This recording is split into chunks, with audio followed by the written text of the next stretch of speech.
Ah, there it is. There's that song, Barrett. It's And my you know favorite what that song. means? That means it's a Victory Monday here on the middle with Barrett Brooks and Harry Mays, JAKIB Media YouTube channel, and a lot of football to discuss. We got so much to do to break down this Eagles win. You and Seth on the post-game show. Apparently, Barkan rolled out an ah-da-da. You doing the Delaware Villanova game, which ended up being quite an entertaining football game in that fourth quarter, How which about that game that? never seemed to end. How long did that game take to play was ridiculous. Oh man, it was like 345, 350, man. Right, but I caught some of your analysis on that. So that plus college football from the Ohio State and Penn State, all this stuff that we got to do today. So we got so much football to Sunday night discuss. football. But I tell you, I mean, this thing got real on, what was it, Friday afternoon, I believe. It was after our show. And I see John McMullen put out a tweet that said that Alvin Kamara, Ramchick, and Armstead are all out for the New Orleans Saints. And I'm like, oh my goodness. Like Trevor Siemian is limited to begin with. Right. And now you take away his most dynamic weapon and the two pillar ends that are going out there to protect his rear end. Pro this bowlers could get ugly. Yeah, Pro Bowlers, exactly right. And they've already been down one of their guards, Pete, the kid from Stanford that they've had on that offensive line for a couple of years. I mean, they were down all these weapons and then the two tackles. And I'm like, wow, this really does look almost too easy for the Philadelphia Eagles. And it turned out that way too, man. I mean, total domination from beginning to end. All those, them little, points they scored towards the end. Yeah. I mean, of course, they should have kept their foot down. That's what Seth was saying. Once you get a player down, just go ahead and just keep them down. You know what I mean? I know, but they were never in that game, even after. I know everybody's freaking out. That's a total Barkan move, is to get all freaked out about them scoring 15 points in a 4-minute stretch. Oh, my God. Was that game really ever in doubt? Seriously. Never. I mean, credit to the Eagles for after it became 33-22 with 7 minutes and 14 seconds left. To go out and execute a 9-play drive, 75 yards. They even got J-Jaw involved in that drive, for Christ's sake. I didn't even know he was still on the team. Right, but that kind of pissed me off. The coach talking about we're going to give him a game ball because it was a point in the game. That's the total pandering that this guy does. That's still, I still have problems with Sirianni, believe me. Right. Saying at the beginning of the game, like, he spoke to the team that the fans deserve all this. Like, will you stop? Just go play. Just go execute plays. Just go win. Don't tell me why you're doing it or that somebody deserves this. J-Jaw with a game ball. I guess he can take that with him when he goes and works at Amazon next year. But at the end of the day, man, I'm tired of the participation trophies that we give out. I know. On this team. Forget that. We're talking about a team that potentially could be a really good team. Don't mess it up. Just don't screw it up. You know what I'm saying? Right. I don't want to hear all that. Oh, it was a big. It wasn't a damn big catch. Give me a break, man. Give me a break. Come on. We ran the ball on the team we weren't supposed to run the ball on. Right. That's the narrative. You get a game ball to the offensive line. That's what you get a game ball to. I don't want to hear nothing else about J-Jaw this and J-Jaw that. Okay. Now, do you think that Sirianni did that for Howie? Yes. Knowing that the game is kind of out of reach. It's late in the fourth quarter. We're driving. Let's get J-Jaw involved here. That's it in a nutshell. Did Nick look up into the owner's box? I got you. After that play was done, I got you, man. And Howie's looking down at him in the binoculars. He probably texted him. Probably. Yeah. Hey, coach, could you put J-Jaw in, please? Could you throw me a bone here, please? Because Rager stinks. Jalen Rager stinks. But you know what, man? I was getting a lot of slack on my social media about I always pick the player I pick for the standout player of the game. I picked J-Jaw the past 2 times, 3 times, and the offense has played well when I pick him. So I pick him, is almost pandering, but I pick them just to keep everybody else, because I remember I picked a couple guys a couple years earlier, right, and they ended up on IR. So I never pick a good player, because I don't want to end up, I don't want to jinx them. You know what I'm saying? Right. So that's why I picked J-Jaw, and oh my goodness, they're lighting me up. He's not good. He can never mount in. I was like, all right, it's an inside thing we got going on, but I'll take it. I'll take it. You know what I'm saying? Just as long as we're winning the way we're winning, I don't care. I'll be the sacrificial lamb and pick Jalen Reagor every week if I have to. It's gonna work. It's gonna work out. You know what I mean? As long as those checks keep coming, Barrett. Who cares? Just pick them. You know what you get for that? Exactly. Yeah, their offensive line controlled the game. It was really something to see. They got Miles Sanders involved early, even after he had the fumble. They went right back to him, which I thought was good on the coaching staff, not to bail on him after that. Jordan Howard was involved. Boston Scott even got a couple of carries. I still think the quarterback runs the ball a little bit too much. But I think that was the design, though. You think so? Yeah. What they did was they went back with the read option. They ran the read option a little bit this game just to keep that defense honest. You look at it, Jalen is just an explosive player. He's an explosive player when the ball's in his hands, and you got to take advantage of it. You can't worry about him getting hurt at this point, because that's just what he does. And we're talking about a guy that we talked about in the show yesterday. We're talking about, he's not just a quarterback, though. He's a quarterback that squats 600 pounds. Yeah. At the University of Alabama, they had to stop him from lifting weights with the offensive lineman. He wanted to lift with the offensive lineman. Come on, man. He's that strong. It's not like he's a weak guy. Those are not the numbers he puts up in the weight room are linebacker-esque. Right. So, it's not like, he's a weak guy. He's a strong guy. So, no, I know. But, putting yourself out there time and time again in the NFL, regardless of how much you squat, you're going to get hit. Yep. And Cam Newton took a beating. Lamar Jackson, has yet to really take a beating, but unless you're like Russell Wilson, he has always seemed to avoid big hits. And maybe Jalen Hurts ends up, incorporating that into his game. He did a little sliding yesterday. I saw in that second half, they were basically just doing like quarterback runs, and when they got the big lead, but he'd slide. And that's his maturation. Understanding, like everybody was on him about throwing the ball out of bounds on that one play in the second half. And the reason why he didn't, it was a design run. So if he'd have thrown the ball, there would have been men down the field. So he only lost like 2 yards on the play. Right. If he'd have threw the ball down the field, it would have been a penalty. Penalty with 5 yards down the field. Right. So he didn't throw it because there were men down the field, because it was a design run. Right. That's him maturing, also understanding, that I need to live to fight another day. I don't want to, give up a big sack, because at the end of the day, we're in field goal range. We can kick a field goal. That's his maturation, understanding, where he is on the field. Yeah. How about Jake Elliott? Jake Elliott nailing that 50-yarder. Bro, he's been good. He's quietly been very good. We just have to. We're all on the punter. We're always talking that. That punter for the first 6 games. He was my like an MVP. Yes, he was. He was my MVP candidate. Right. Right. He's been booming them, man. And we don't give him his just due. But Sipos is playing like a Pro Bowler, man. Right. He's definitely playing like a Pro Bowler. But Jake Elliott, he's kicking marvelous right now. This is exactly when he's supposed to get, and it's starting to get cold too. And it seems like he's getting better as it gets colder. Usually kickers kick better in the summertime, right? But he's getting better as it's getting colder. This is when you need to run the ball. This is the weather that our team specialists are becoming more and more vital. The kicker, right? The punter. Well, that weather's coming. It's not here yet. It's coming though. Right. You know what I mean? That was their first home victory in quite a while, and since September 2nd of last year, that was our last home game. Last home win. But that was when no people were in the stands too, right? Yeah. Exactly. So I don't even know if that counts. How about this, man? I get the schedule for ESPN. So this weekend I got to go to Missouri State. I've got UT Martin at Missouri State. UT Martin? Yes. They have a football team? Yes, Oh yes, my and goodness. they're this is the championship for FCS. So I got all FCS games this Okay.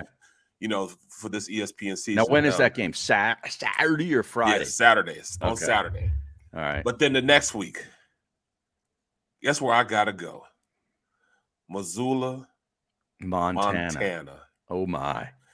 Now, it's going to be snowing up there. I can guarantee that. It's on a Friday. That's the Grizzlies. The Montana the Grizzlies are in Missoula. Yes. The Montana State Bobcats, I want to say, are in Yes. Bozeman. That's in Bozeman. Dude, you are on it, man. I've been to Bozeman. I've never been there. Yeah, I've been there. This will be my first time, probably my last time if I don't have a game there. Man. Also, it's great up there. Are you kidding me? Yes, on a Friday night next week, so I got that. Okay. Those are my 2 games slated for this postseason. So are you going to miss any shows? Of course not. Okay. Of course not. I actually, you know what, man? I actually make my travel around the show like on Friday. Mm-hmm. I leave at 2:30. Right after the show, I just jump on the car, scoot over to the airport, and I leave at 2:30. Now, where's that game played for Tennessee Martin and Missouri State or whatever? Where's that game? At Missouri State in Springfield, Missouri. Oh, okay. Yeah. All right. I believe that might be the southwest corner of the state. It is. It's kind of not far from Joplin, Missouri. Bro, you are on it, man. Yeah, and Carthage, Missouri. I've been everywhere, bro. Kidding me? Seriously, that's exactly where it is. It's closer to Kansas City, Yeah. It's to St. Louis. Right. You're absolutely right, man. Right. And I'm from St. Louis. I'm from Missouri, and I didn't know where the hell it was. Yeah. It's not all that far from the Ozarks. Right. It's right on the corner from Ozarks. Yeah. And I used to go fishing in the Ozarks all the time. Oh, yeah? Bagnell Dam used to be right there. Nice. Now, what kind of fish do you go for there? Is that a trout? This catfish. Trout, bass, paddlefish.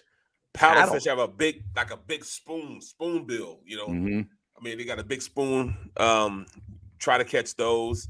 I mean, you can catch catfish the size of little people, you know what I'm saying? The size of kids. They have some catfish that might weigh 200 or 300 pounds, man. Jeez. Right up underneath the dam. Are those the ones that they stick their hand noodling, in? They go noodling. Yes, they go noodle. But they can't do it at the dam, because at the dam, they're so big that they might pull them in. Okay. They're talking about catfish like 300 pounds, 400 pounds. That's like a Jordan Mailata catfish. Right. How good was he yesterday? Bro, and the attitude, man, the attitude. Nastiness. That's all you saw was nastiness yesterday in that game. Once they hit, what's it, 92, Davenport? Yeah. Once he hit Jalen out of bounds, from that point on, he was pissed the entire game. Those two were going at it the entire game. Now, I told you, he needed to leave that damn ukulele alone and start balling, and that's what's going on right now. Once he gets that attitude, a little bit of that rub off on the country boy sitting next to him and Dickerson, this is going to be a really, really nasty offensive line. This is what you want, man. Yeah. This is exactly what you want. Go out there, smack guys in the face, take names.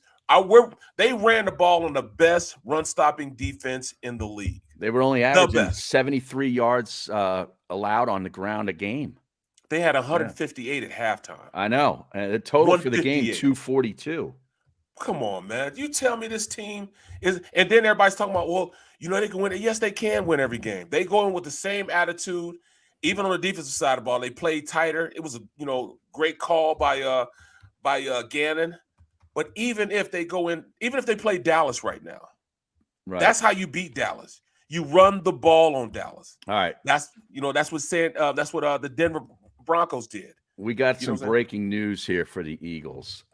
They've extended TJ Edwards. So after his big interception early in the game yesterday, which actually led to an Eagles touchdown, their second touchdown, put them up 14-0.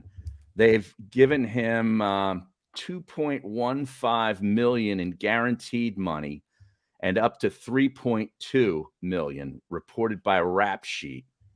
It's like a 1-year extension. Okay?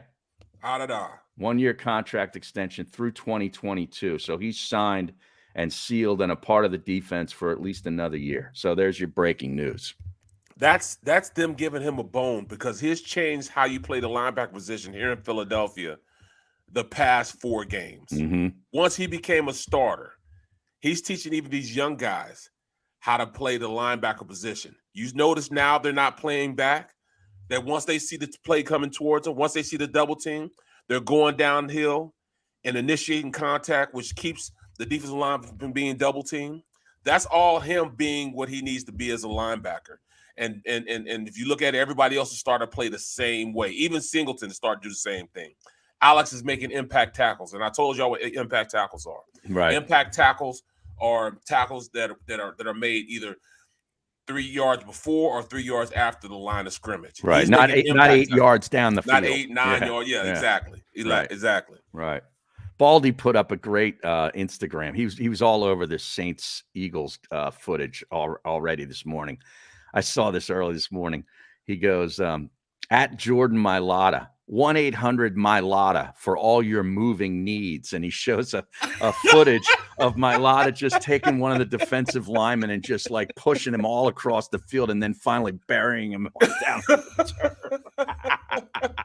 It's great. Oh, I wish we could show it. If we could show it, Xander needs to get this. It's on Baldy's Instagram. I don't know if I wish we could. It's probably a violation.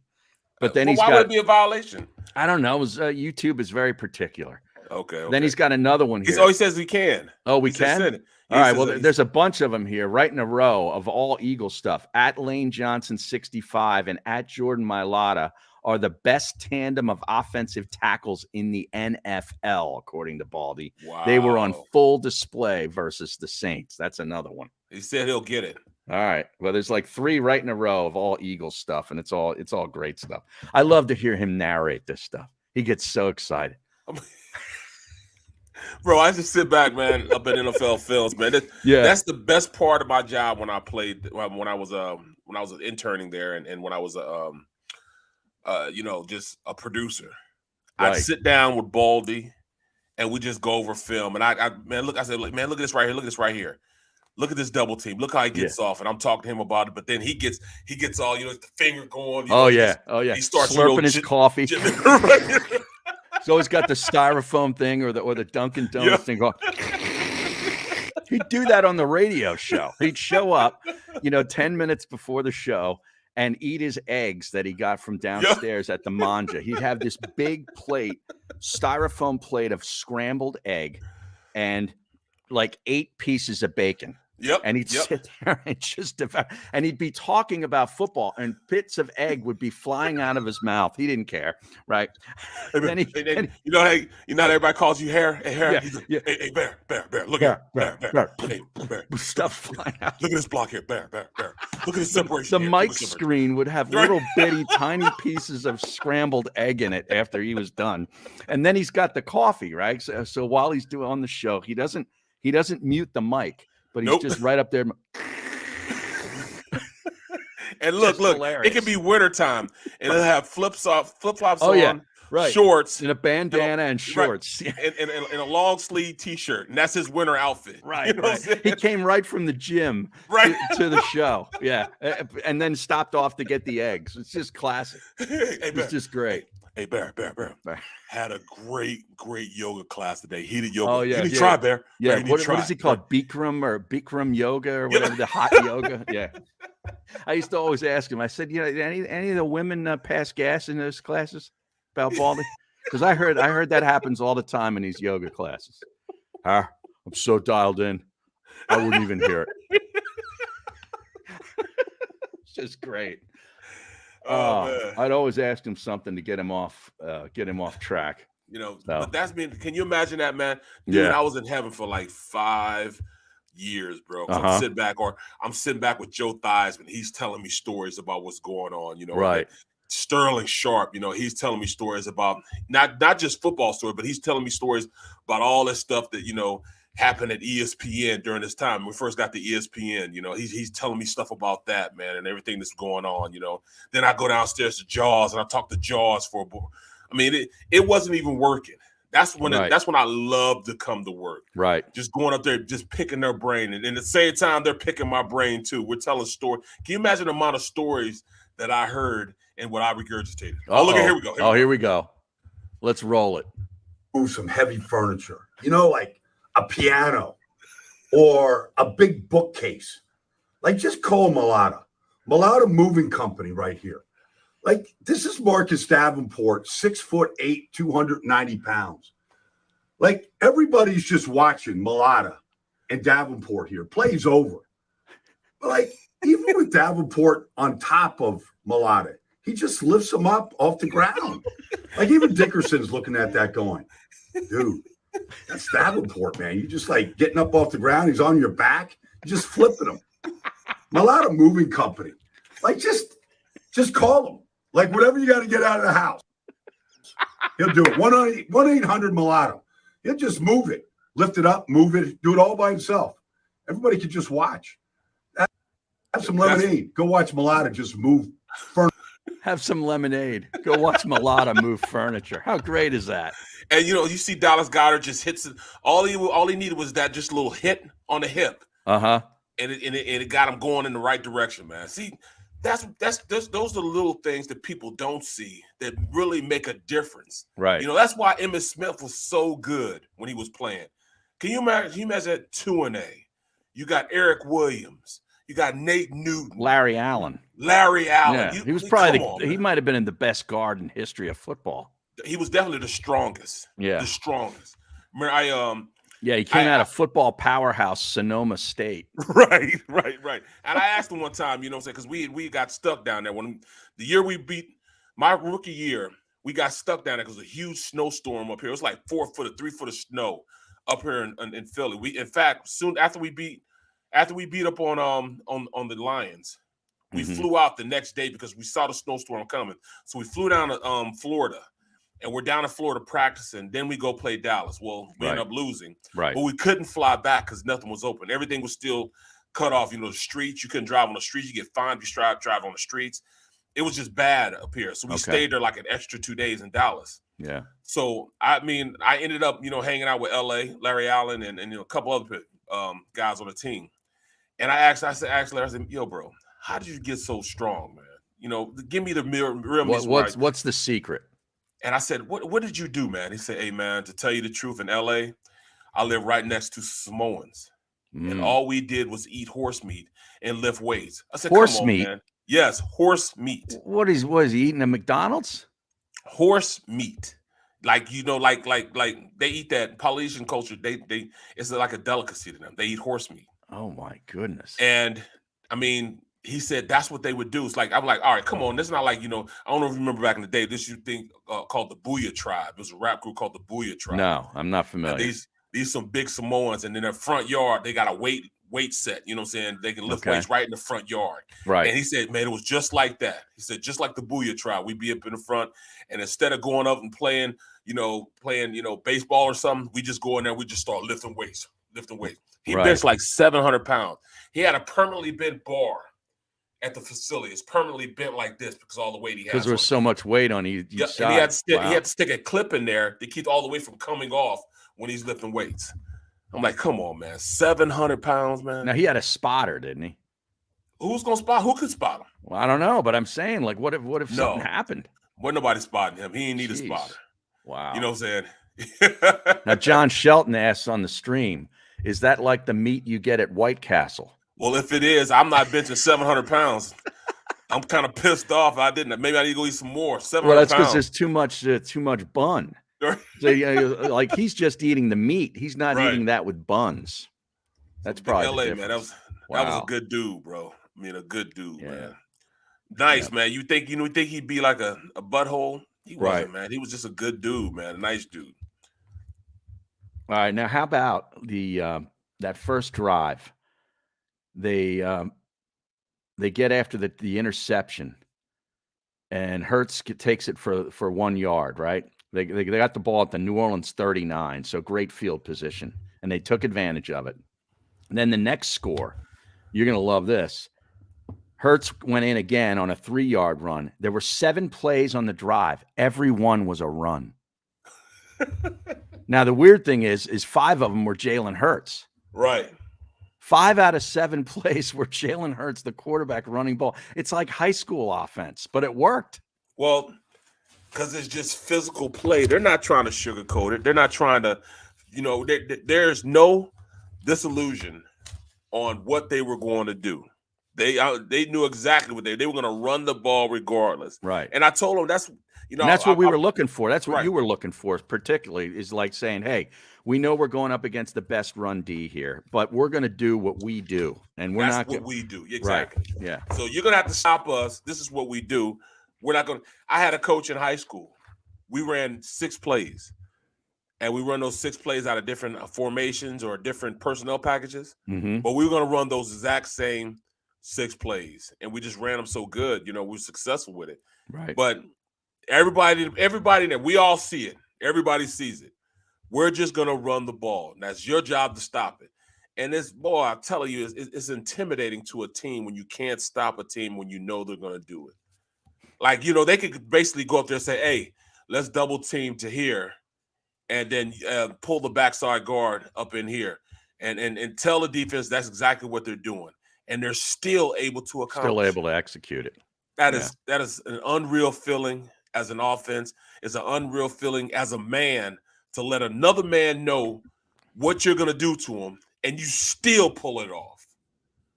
That's like, at this point, the Saints, they were in that ice tub all day today. They'll be in the ice tub all day today because they physically got their ass kicked today. Physically.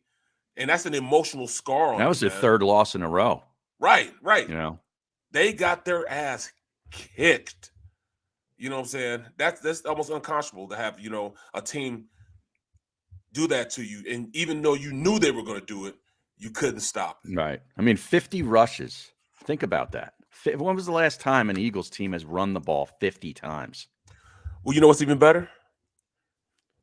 Sanders touched the ball 16 times and had 94 yards. Mm-hmm.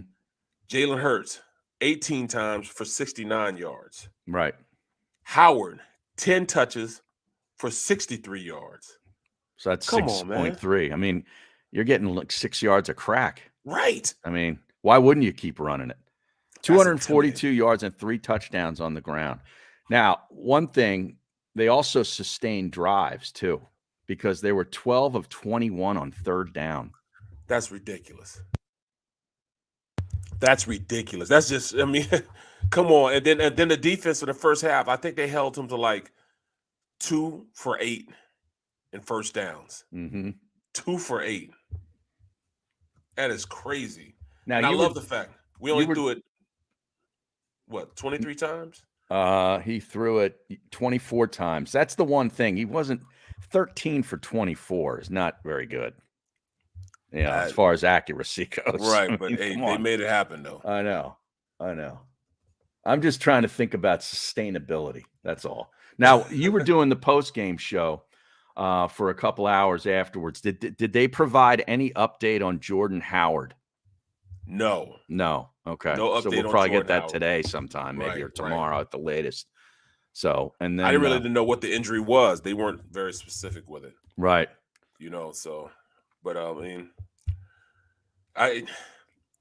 But once again, I'll say it again. I hate the pandering with JJ, man. Come on, man. Yeah.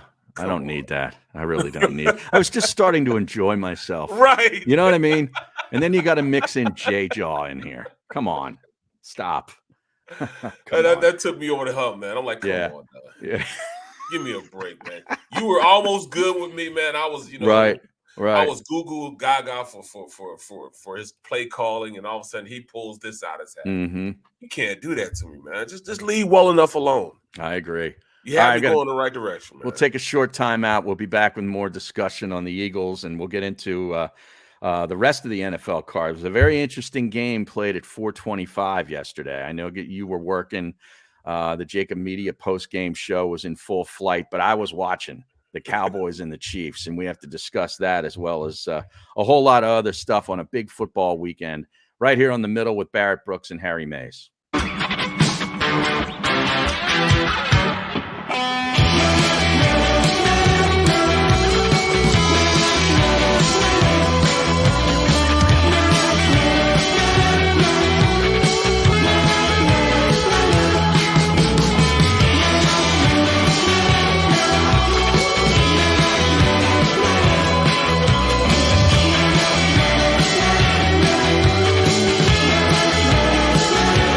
At Stateside Vodka, every new customer gets the world's best rocks glass, free. What's that? A rocks glass? You're telling me that bottle is cut in half? You could say that. Holy shit. And you're telling me I can get one of these glasses for free? That's right. One free rocks glass per customer with each first-time purchase of Stateside Vodka. So good, it just disappears.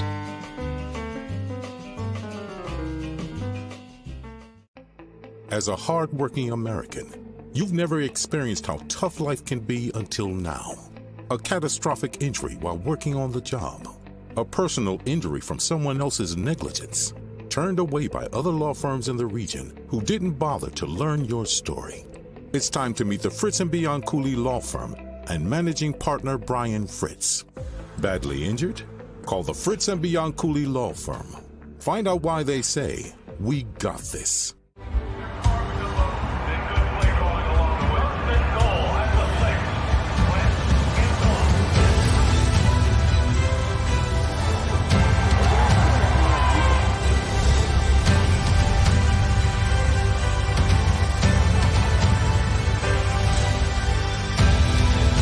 Field of life, First Trust Bank is there for you.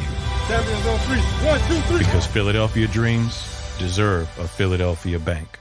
The savoring taste of a good bag of beef jerky is so enjoyable at any time of the day, as long as you can find it. Here's what we suggest. Pure Bull Beef Jerky is our answer, and soon it will be yours. Locally produced in the Philadelphia region, this high-quality, healthy protein snack is easy to secure. Go to steersnacks.com, and you'll see hot garlic, tropical heat, Pure Bull dry rub, and our favorite, Huck and Fod.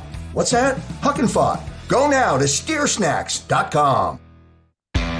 Go for the midnight dares. Go for the game. Go for the hits.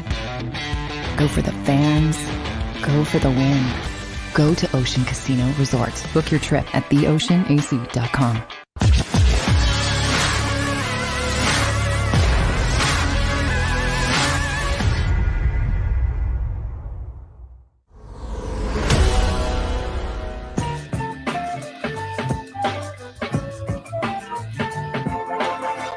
And welcome back to the middle. Barrett Brooks and Harry Mays. And we got to get into this defense, too, because it's becoming very apparent. And I got to give you credit because you were the first one that I ever heard say this about Jonathan Gannon and his sort of mindset when it comes to playing certain teams and certain quarterbacks. And you were spot on. And it happened again yesterday, where he's going to look at this, Teddy Bridgewater, a Jared Goff, a Trevor Siemian. Those Daniel are Jones. the three guys. Yeah, well, Daniel Jones is coming up too, next right? week. Yep. Daniel Jones at least does have the ability to use his legs, which these other guys really generally don't. But he looks at these guys and he says, "Do I respect their arm talent? Do I respect their ability to execute throws in tight windows?" And the answer is no. And when they come up against guys like that, this defense looks pretty darn good. I mean, it's they're bad quarterbacks. Let's face it, but they're taking advantage of it. Well, and he calls a totally different game, right? I mean, more you aggressive. get a guy exactly. So guys are tighter on him, and when he starts thinking like that, you notice how his guys play. They're a direct reflection on how he's calling the game. If you allow them to be more aggressive, they tend to play a lot more aggressive. It's hard to play passive if you got to be up on somebody and get physical right then and there. Mm-hmm. It's hard to play passive because you're initiating contact right there. You're amped up right there because you have to bring the game to them right there. When you're passing, you're playing off. You kind of don't know when to get physical, when not to get physical because, number one, you're out of that 5-yard range when you're a DB and you can't really touch them anyways. Mm-hmm. So you really can't be physical with them. But if you can get up on them and play tight, then it activates you as a player. Now you can go out there and really make something happen. Talking to Seth, and I saw it too, but I saw something yesterday that I hadn't seen them do. They walk guys up on the line of scrimmage on the outside, and then they blitz Singleton from the inside. Mm-hmm. That's something they didn't do before. He They came disguised untouched. the blitz. He came untouched. Exactly. Yeah. So they disguised He came untouched. Exactly. Yeah. So they disguised the blitz. Right. If you notice, I think Right. It might looked have like been they were Avonte. coming. It looked like they were going to come off the edges. Yep. Right. And Yep. then, you see Singleton sort of walk up a little bit and boom, there was a big gap in the offensive line and he just went right through. Exactly. Yeah. Because it was a pre-snap read for the offense. They're like, all right, usually you call the mic. And the protection, when you call the mic, that's the middle linebacker. Yeah, the middle linebacker. That's how you set your protections. Like it might be a situation where if it's slide protection, the offensive line doesn't have the mic, but the running back does. Slide protection. Right. Well, on that play, it was actually scat protection, which means the offensive line does have the mic. So you got the 4 down lineman and the mic linebacker. But what they did was once they saw the blitzes coming from the outside, they changed the mic. So they slid to the guys on the outside. Well, the outside guys didn't come. And it left nobody then to have the mic who was Singleton on the play, and he blitzed. Right. You saw, I think it was the right guard go out to the edge instead and opened up the lane, and here comes Singleton, boom, untouched. Because they called him away from being the mic. They misdirected from the mic. Like, all right, he was the mic, but then they changed the protection. All right, we're going to go to this guy. So we call this guy the mic so we can go to the opposite direction so we can pick the blitz up from the other side. And then they changed it up. And at the snap of the ball, they bailed and he came and there was nobody to block him. That's what you have to do as a defensive coordinator. So hopefully he looks at this film like, wow, I did that. I made that happen. Well, did you also see, they pointed it out on the telecast that Gannon's got this small play sheet now. Oh yeah, where it's like it almost looks like a big index card, basically, where he's dialed down, the number of calls that he's going to have, because it's like these are the only ones I need. These are the only ones that work. Right. We're not deviating from these guys. Right. We either make these work or we're screwed. Right. We got 6 plays on defense. Let's make them count. Yep. Let's make it happen. Hey, and sometimes you need that. Yeah. It's called KISS. You know what I'm saying? Keep it simple, stupid. Right. Paralysis by analysis. Just too many options. Yeah. Right. Just go out there and play, man. How about big play Slay coming up big again, man? Now he's come up big in the Denver game, the Detroit game, and now yesterday. He just wrote his ticket to the next Pro Bowl. He'll be in Orlando. Yeah. He will be in Orlando, and deservedly so. Just like on that interception. If you watch it, that's how you jump the route. Yeah. But that was how you play man to man. Like usually corners on our team usually look in the backfield like, all right, what's going on in the backfield while they're trying to cover a guy, even in man situations. No, he actually turned his back to the quarterback and looked straight at his guy. And when the receiver choked it down to come out of his route and run the comeback, he was able to undercut it. Yep. Because he was watching he was watching the wide receiver. And as a DB, he ran the route for the wide receiver. So he undercut it, and it was 6. Yeah. That's just great defensive back play because he did what he's supposed to do, and that's watch just his guy. Man to man, that's my man. I know he's not catching it. Maybe somebody else, but he's not making a play. And that's why he was able to make that play, man. Yeah, pretty great, man. I'll tell you. I mean, he's come up huge. I mean, we've criticized this defense, and rightly so, a lot this year. But in their wins, they've come up, and the special teams also did it in the Carolina game with the blocked punt. That it's sort of a full team effort, right? To get to these 5 wins. Well, and you start looking at the schedule going forward. I mean, I'm just trying to be conservative, saying they split with the Giants and split with WFT, who got a big win yesterday on the road. I watched some of that game too. But if they just split, that doesn't mean they can't sweep one of them. But if they split, they'll beat the Jets. Okay, if you can't beat the Jets, you don't deserve to fantasize about the playoffs. Okay, can we all agree on that? Right. And then Dallas come week 17, 18, whatever it is, with the extra game, it's probably week 18. Who knows who they're going to play? Well, you know what? As far as, starters. When I look at Dallas, you know how you beat Dallas? With a physical run game. So they now have what they need to beat a team like Dallas. a physical running game can beat Dallas because you keep that other quarterback off the field. Time possession, they killed the time possession yesterday. Yeah. That's how you beat a Dallas team. And then you play more aggressive on as far as, defense. They have a good shot whether they're playing all their starters or not. They have a shot now to beat them. Yeah, you got to churn third downs. They had 37 minutes of possession yesterday. Crazy. So. That's crazy. So you look at it, they could possibly beat them head to head, even with their best. And, looking at the rest of the schedule, if they continue to do what they're doing, it doesn't matter who they play on their schedule. It really doesn't. Mm-hmm. When you can beat a team up like that, like they did yesterday, I don't care who it is. If you line up that offensive line and you run the ball like you ran the ball, even against anybody, I'm talking about Arizona, I'm talking about the Rams, anybody, if they played Kansas City again, if they played Tampa Bay again, they would whoop their tail because let's calm down. No. I'm not saying it because I'm hyped right now. I was saying this when they started running the rock. It's just so hard to really do what you want to do when you cannot stop a team from being out on the field. Mm-hmm. It's too hard because then it's the best defense against any team because you're keeping their quarterback off the field. You're keeping their means of scoring off the field.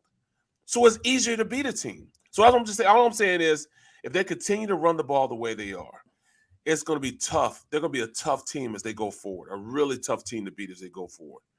I'm just saying about, the possibility of being able to qualify for the 7th spot. I'm not getting ahead of myself, and because if you think about it, like normally we'd be in a situation this year with saying, well, they don't have a team that's capable of making a deep run if they get to the playoffs. Okay. So why would I want to waste, sort of blow my draft pick? I want to draft a little bit further up the board. But with this year, with having now 3, Carson Wentz played a full game again yesterday. They win that game, and Tennessee lost to Houston. So that's a big turn of events with the whole Carson Wentz dynamic. Because now you got the Colts actually thinking that maybe we still are in this for the division and for the playoffs. So that makes Wentz, the starter for probably the whole season. At the very least, more than 13 games. Right, and that gets you to 75% of the snaps, which gets you the first-round pick. So my point is, with Miami and Indianapolis both going to be first-round picks, you can sit here and say, hey, man, let's take a run, see if we can make the playoffs, because we not only have our pick, we got these 3 picks. Right. And the way Jalen Hurts is playing right now, you legitimately have to give him another shot. To see who he is. You legitimately have to. You're talking about next year? Yes. He is good enough that you have to give him a shot, to get better. Put more people around him to win. And I'm talking about on the defensive side of the ball. Yeah. Bring in a boss linebacker, a boss safety, another rush in, an edge rusher, a rush in, you can start competing really. It'll accelerate the time you thinking you were going to have to rebuild. Mm-hmm. It'll accelerate it so quick that you'll be right, man. You'll be ready to roll.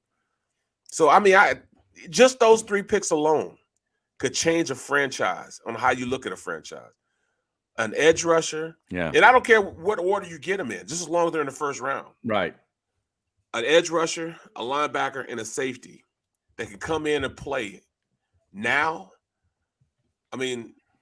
That could be the difference between being in the Super Bowl in about 2 or 3 years as opposed to, not even getting a sniff of it.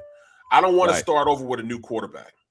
I don't want to draft a quarterback and have to, put him in a situation. Go through the growing pains again. I don't want to go through that. You know what I'm saying? And it's just so hard with a quarterback. You look at the quarterbacks that get drafted in the first round. Everybody but Jones is playing terrible right now. Mm-hmm. Everybody but Jones. He's the only one panning out. And neither of these quarterbacks in this year's draft are, I think, even any better than the guys that are playing right now. And they're running the ball a lot, too, for Jones to help him. They're not putting the whole load on him in New England. Now, yesterday was an interesting situation because all three of the teams won. Miami won because they played the Jets. Yep. And of course the Colts win, a surprise. I'll tell you something up with Buffalo. Yes. Buffalo's offense has kind of gone to sleep. Yes. And they couldn't stop the run. Jonathan Taylor, the kid from Salem, New Jersey, ran all over them. Carson Wentz had like 100 yards passing in that game, and they put up 40+ points. Exactly. That's because they got that man running the rock, the leading rusher. Yeah. So right now, the draft picks, the top pick that we have is Miami's, and that's 8th now. So that went from 2nd a few weeks ago to 8th. Wow. Pretty quick. They're 4 and 7. And then you got the Eagles have their own pick at 11 right now with the 5 and 6 record. And the Indianapolis Colts pick is now 16th because they're 6 and 5. Well, they got Jonathan Taylor, man. Jonathan Taylor turned things around for him. Definitely turned things around for him. Oh, he's unbelievable. Like, really. Now, see, sure enough, 2-15. Bro, we got to get a linebacker. We got to get a linebacker. We got to. I mean, it's a must. Last time we haven't drafted a guy in the first round since 1979. See? Come on, man. Yeah.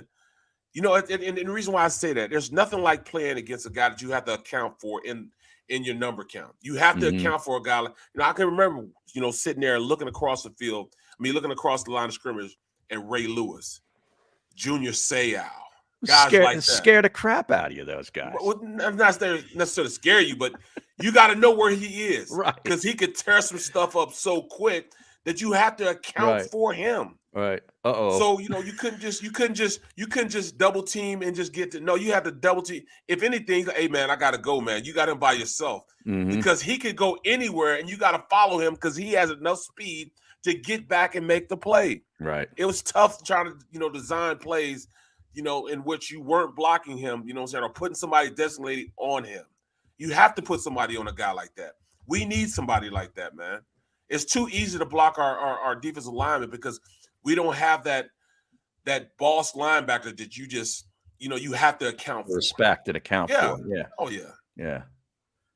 Yeah, I'd be totally good with that. But, as an organizational philosophy, that's something that they just don't believe in. And this hasn't been since just Jeffrey Lurie. This has gone back a long ways. Even when Buddy Ryan was here, they didn't draft a linebacker high. Right, exactly. Where did Seth go in the draft? He must have been, I think, 8th or 9th. 8th or 9th round. 7th. Yeah, that's when they had more than 7 rounds of the draft, right? They had like 12 or something like that. Yeah. Him and Clyde Simmons. I think Clyde was 8th and he was 9th, or vice versa, one of the two. But those two, that's why those two are tied together right now. That's his ace right there, man. Right. Him and Seth go back, and they went in the Ring of Honor 2 years ago together. That's incredible because Tennessee loses yesterday, and I watched some of that game on the Red Zone. They had nothing yesterday against Houston. Right. I always start with the nachos. One on the road in a driving rainstorm. They ended up beating Tennessee, and it really wasn't all that close. I know Tennessee scored late, and they thought they had a chance, but no way. They got beat. They got beat. They're 8-3, and now the Colts are 6-5. They end up tied. Tennessee gets the tiebreaker because they beat them head-to-head twice. I get that, but the Colts the Colts play Tampa next week, I believe. It was Tyrod Taylor's game, man. Yeah, it was. They couldn't stop him. No, they couldn't stop him, man. Nope. Unbelievable. Yesterday was a crazy day. It was. It was really nuts. Did you watch any college football? I watched it. I didn't golf this weekend at all. Okay. I didn't go over on Saturday because I wanted to watch college football. And I watched Ohio State, and that game was over in the first quarter. I had at least a handful, 4, 5, 6 guys text me that morning saying, Sparty plus the 20.5 or whatever the points were. I go, no, don't do it. Do not do it. And I talked some off the ledge. 1 or 2 of them didn't listen. And by the middle way through the second quarter, they were texting me back, man, geez, I didn't see this coming. I'm like, you I saved did. my life. Yeah, I did. How about that? That was a beatdown. I mean, huge. I mean, what's the quarterback's name? Had like almost 500, 420 yards, 450 Stroud, yards. CJ Stroud. Yeah. He kind of jumped up right now into number one as far as, the Heisman Trophy with that. I mean, he's up there with the well, he's him already and up there him and the kid from Bama are 1 and 2. I mean, it's Right. pretty much down to them. Stroud throws 4 or 5 touchdown passes every week. Right. I mean, he's got literally first-round NFL talent at wideout all across the board. Yep. It's pretty incredible. Then you look at Oregon losing. Yep. That was So predictable too. That shook up everything. You knew Oregon wasn't going to be able to beat Utah twice. Right. At Utah and then in a championship game, which I believe they play in Vegas. And in between that, beat Oregon State, the rival, on the old Civil War. But I guess we can't call it the Civil War anymore. You can riot on the streets of Portland, Oregon, but you can't call Oregon State the Civil War. Right. Okay, that's 2021 in a nutshell. But you knew they weren't going to run that table. They were going to lose one of those games and be out of the top 4. They just did us a favor by doing it now. Now we can forget about it. Yeah, we just move on from it because now. they're out. Right. Cincinnati had a big win, a convincing win. I know it was SMU, but SMU was ranked a few weeks ago. They were, I think, a 2-loss team coming into that game, and they whipped them. And then 48. Michigan beats Michigan. up on Maryland. Maryland, yeah. They always beat Maryland bad. Yep. They put, they hung 50+ on them, didn't they? 59-18. I think they had a kickoff return for a touchdown in that game. They had like an interception return for a touchdown. Yep. And the quarterback hooked up on a 70-yard touchdown pass, all in the second half. That game just turned into a huge blowout. A complete game for Harbaugh. Yeah. Notre Dame, I mean, they beat up on Georgia Tech, but Georgia Tech sucks anyway. But they beat. Oh, they do. They put 55-0, man. That's convincing. Yeah, they ran the ball right up their gazoo. The coach Jeff Collins, who was at Temple previously, he's on the hot seat at Georgia Tech already. Right. Yeah. And Miami found a way to win. They beat Virginia Tech, but if you read all the tweets that the Miami fans, they want Manny Diaz out of there too. Mm-hmm. Even though they're probably going to finish 7-5 and go to a bowl. And they've got a freshman quarterback who looks like a stud and a bunch of other freshman talent on that team. They still want the coach out. My like I said, one of my fraternity brothers from college where I went from Kansas State. Yeah. He's actually the running back coach. He's saying, man, he said he's good, but the quarterback that's hurt right now, that got hurt earlier in the season, they say he's way better. And if they'd been playing him, if he wasn't hurt, they'd be a whole lot better. So he's better than Van Dyke? Yes. Wow. Yes. You say he's better than he is. In fact, he's the second best option right now. Van Dyke's the second best option right now. Right. That's incredible. Yeah, so I watch college football all day. I watch Chip Kelly and UCLA. I'm still alive for a UCLA over 7 win payday. They're now 7-4, and they've got Cal on deck. Their last game, they got to win that game to cash. Oh, you'll be good, man. They blew out USC. Yeah, they put 60+ on them. What? Yeah, I think it was like 66 to something. The final score. The quarterback, DTR, Thompson Robinson or whatever. Yeah, threw his first 2 passes. I think were interceptions. And then he ended up throwing 4 touchdown passes and running for 2 more. Wow. Yeah. Unbelievable. Crazy. College football is like basketball on grass now. No it's defense really, at all. It's incredible. No defense whatsoever. No, nothing at all. Now your game was pretty good. That was a tie game in the fourth quarter, wasn't it? No, it was in the fourth quarter. It was 10-7, and the Blue Hens they played a great game considering the fact they had nothing to play for. It was the seniors' last game, a senior day, and it was just playing basically for pride. Villanova already qualified for the playoffs. They knew they were in the playoffs. They're highly ranked. Oh yeah, they're they're ranked number 6 in the nation. Right. FCS ranked number 6 in the nation. They're tied right now with James Madison. Okay. They always have a good team, James Madison. They won. Yeah, remember they had a college game day in James Madison? But they won head-to-head with them already. Villanova's already won head-to-head with them. They've already beat them. So in all actuality, they won the CAA. They won it, period, outright, because they won the tiebreaker. But it's kind of funny, though, because when they come up with the rankings and they go into the make the brackets, James Madison still might be a higher seed than even Villanova. I don't know how that makes sense, but that's what they were saying last when I was doing the game, that they still might be a higher seed than Villanova, even though they won the head-to-head matchup and they got the same record. So it was great, man. It was a great game, man. Villanova finally stopped playing around, and the quarterback, the grad quarterback, he just started just playing out of his mind, bomb after bomb. They ended up winning by 2 touchdowns. Right. But it was just a really, really good game, man. Now, how was Bogish to work with? Great dude, man. It sounded good. You guys sounded good together. Great dude. We had a nice little chemistry going. Going back telling stories, and everything, man. He's a good dude, man. I wonder why he doesn't do it on a national level. But he just signs, contracts with to do these little school games, right, like a 3-game contract here, a 3-game package here, or a 3-game package there. Oh, is that right? I didn't know they did that. Yeah. So he signed a Delaware Blue Hen package where he had 3 games. Him and Ishmael, Quadri Ishmael, do the games together. And Quadri didn't want to do the game because his son played for Villanova. Right. So he didn't want to be a conflict of interest. So he decided to just go and watch the game as opposed to broadcasting the game. But his son, his son is a quarterback, but they had him playing receiver.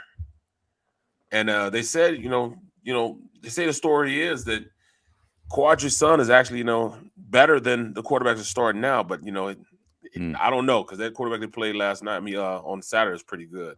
So Quadri's son's better than him. And he's a junior. They're both juniors. Right. So, yeah, I don't know if you got to watch any college football when you got home because you were doing that game, but did you see Temple lost again? 44-10 to Tulsa. Oh, it's a wrap. Tulsa on the road. Now, what they've done in the last 6 games, all losses. Since they beat Memphis, they've lost 6 straight. They've been outscored 261-45.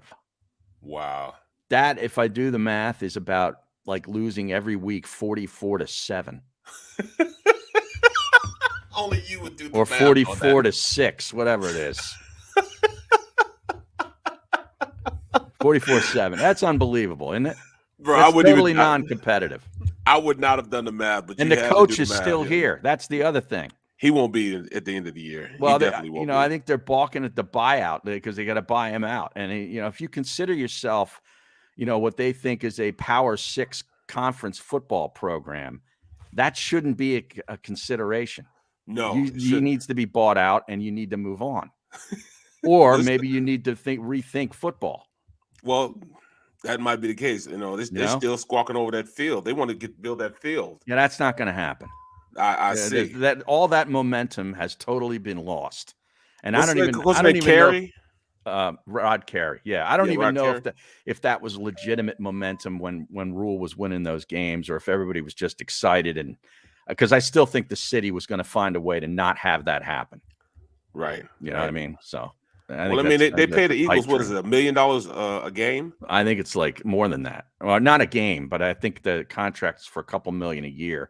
But then if they want to turn the lights on, they get a bill for like $25,000. Are you kidding me? Oh yeah. Or if they want to paint the end zone, they got to pay extra and all that good stuff. Oh, come on. Yeah. Man. I hate to do it to them. Yeah. The Eagles ripping them off, man. Oh yeah. Jeffrey Lurie's a real prince. Yeah, he's a real prince. All right, we got to take a time out. We'll be back with another hour of football discussion right here on The Middle with Barrett Brooks and Harry Mays. Hit that like button on the JAKIB Media YouTube channel.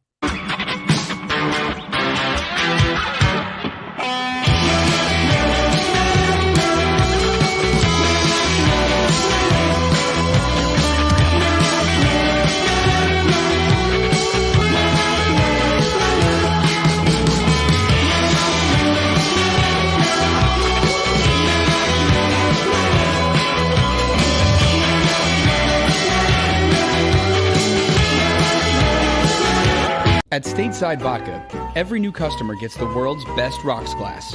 Free. What's that? A rocks glass? You're telling me that bottle is cut in half? You could say that.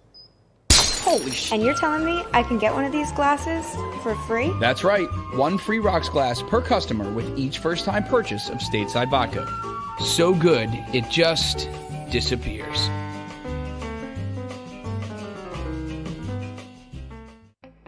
As a hardworking American, you've never experienced how tough life can be until now. A catastrophic injury while working on the job. A personal injury from someone else's negligence. Turned away by other law firms in the region who didn't bother to learn your story. It's time to meet the Fritz & Bianculli Law Firm and managing partner Brian Fritz. Badly injured? Call the Fritz & Bianculli Law Firm. Find out why they say, "We got this."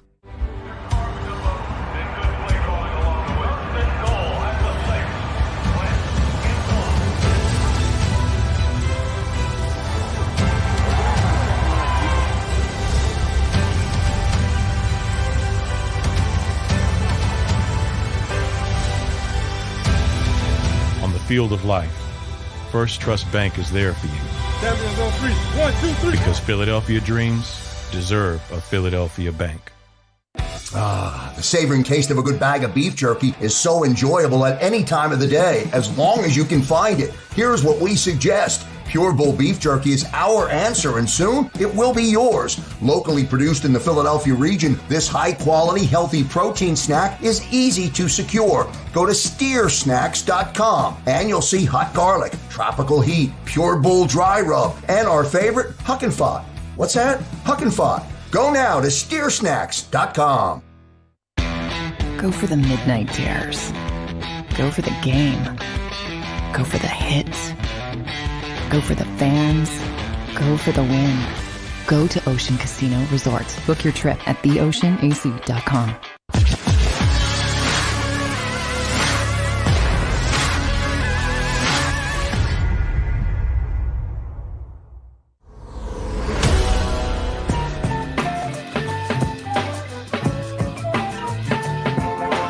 Welcome back to the middle. Barrett Brooks and Harry Mays on Victory Monday, talking about the Eagles' big win. And I see someone on the stream here, Barrett. I'm going to let you address this, but I'm going to read it. Wade Sunderland checks in, and he says, Arthega made a big play. Why do you guys got to tear him down? Jeez. Are you kidding me? We're talking about, the floor is yours, Barrett. I understand, for those, who don't know. But when you're a second round pick, actually, if you look at it, when you're picked in the first 3 rounds, first, second, or third, you are obligated to come in and make an instant impact, at least play consistently, because you are that high of a draft pick. I got drafted in the second round. I started 6 years of my career before I got labeled a backup.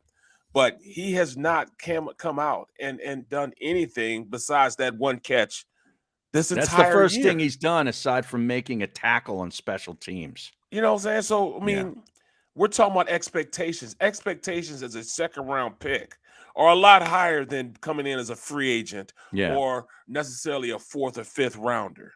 Yeah. You're obligated to go out there and be an instant participant on the field. Do you find it odd, though, that play went to him rather than Rager? Yes. And once again, a first-round pick. Right. And he is nowhere to be found. Mm-hmm. He's a ghost. I'm going to start calling him Kaiser Sosa because it's like he's gone forever. Know what I'm saying? just like that, he was gone. Yeah, I love that. He's back to Spokane. Right. Spokane, yeah. But that's why we're on JJ, because he ain't been worth 2 dead flies. And I understand it's tough being in NFL, but it's even tougher staying in NFL. And just having one catch, and all right, you look up his numbers. I will. He's played in every single game, I think. Mm-hmm. That he was held. He's played in every single game. And what is production in those games? Once you look his production up, then you ask me that same question. It takes a little while for me to type in his name. Right. You just can't put J-Jaw. Yeah, no, exactly. I wish I could. All right, let's see. Let's go to, wow, it's not even that. Where is NFL? Oh, here we go. Pro Football Reference. That's where I like to go. All right, J-Jaw, career now. Shoot. Here we go. 3 years. He's played in 34 games, Barrett. A total of 31 targets. So that's about a target per game in his career. Target. 15 receptions in 3 years. 277 yards and 1 touchdown. Okay, so do I need to drop the mic or Yeah, I mean, I don't know what, you know. I mean, what you want me to do? You know, why are we so hard on him? He needs to be hard on himself. You know what I mean? Come on, man. He has all the size, all the speed, all the talent you could want from a guy that got drafted in the second round. Now, what you choose to do with that talent is up to you. That's his first target and reception of the season. Come on. See, now that's why we're giving him a hard time. I'm not tearing him down. I'm telling the truth. Right. You know what I'm saying? I don't want the participation awards, you know, given out when I'm talking about my head coach. Now, did he really give him a game ball, or were you just like? Yes, he really him a game did. Ball. Yes. See, if I'm another player on that team, I'm like, what is this? Yes. This guy, I didn't even remember. I didn't even know he was still on a team. Did you say that was his first target? That's according to Pro Football Reference. This season, they give you the game log for the current season, right? And then down below that is the career stats, where the 3 years are right on top of one another. According to this, it's his first target and first reception of the year, 23 yards against New Orleans.